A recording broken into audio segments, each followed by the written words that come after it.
Continuing with our conversation around compliance, we will look at a worked example in a moment of a fundraising activity and the application of the compliance. A moment ago, we were talking about the compliance that applies to a fundraising campaign, and now I want to talk to you about the compliance checking that is done against a fundraising activity.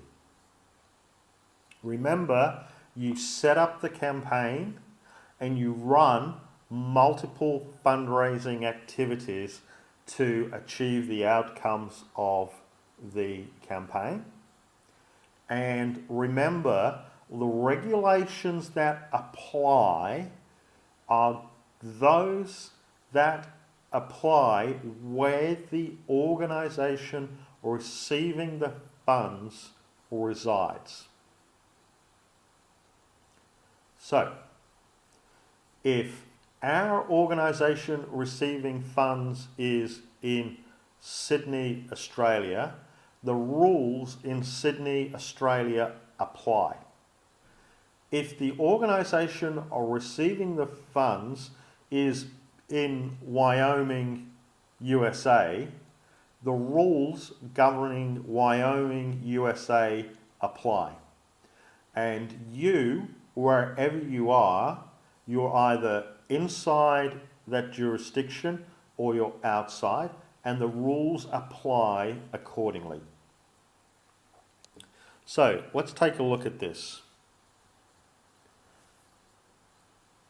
The compliance rules are based on where the organisation receiving funds is located, as well as the type of organisation. So, in some jurisdictions, they differentiate between a registered charity and any other not-for-profit entity. So based on the type of organisation receiving funds and based on where they are located, rules apply. The rules vary the type of fundraising activity allowed. For example, in some jurisdictions you can do fees, sponsorships and donations, but you can't run raffles. In another jurisdiction, raffles may be fine, but you can't run lucky numbers. So there may be restrictions on what fundraising activity is allowed. There may be limits on how much you can contribute to a fundraising activity.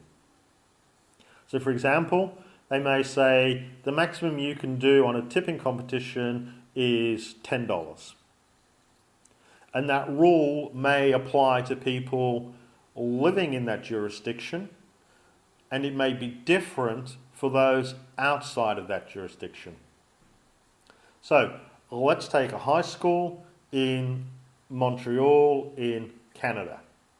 Hypothetically, those inside Montreal may be able to pay more than $1,000 in a tipping competition. Those outside Montreal may only be able to pay $5. Or they may not be able to participate in the tipping competition at all. There are rules around the provision and use of cash prizes.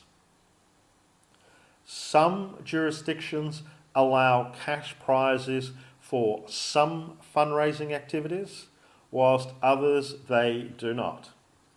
So let's take our high school in Texas. They want to run a tipping competition.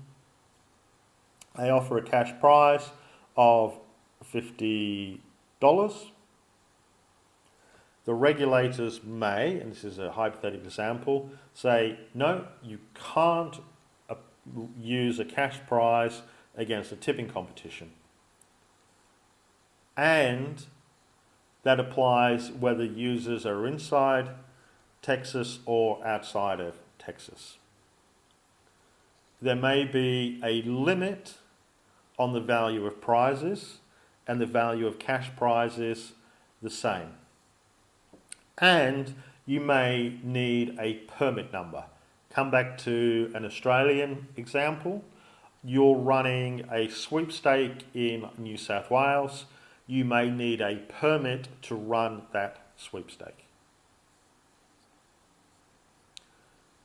Are we okay so far on the different types of activities, the concepts of jurisdictions, activities allowed or not, cash prizes allowed or not, prize limits allowed or not, contribution limits allowed or not, and what those limits are, and the use of permits?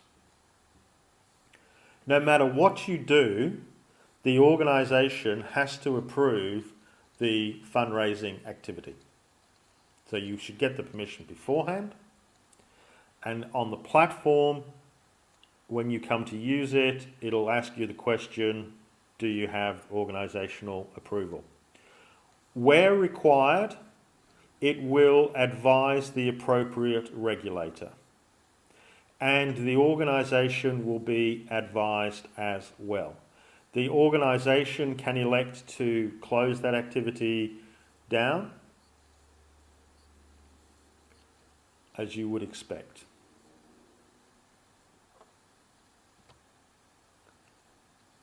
Now, this compliance seems complicated, and in some respects it is, because that's the natures of the different jurisdictions and the different rules that apply. Let me say this. As long as you're being sensible about what you do, as long as you have the permission of the organisation, the system will advise you where and when you can and cannot do various activities and the limits and things that apply. Like I said, we will do a worked example now. So for those following the videos, you need to take the worked example video. For those in the room, we will now do a couple of worked examples to get a feel for it.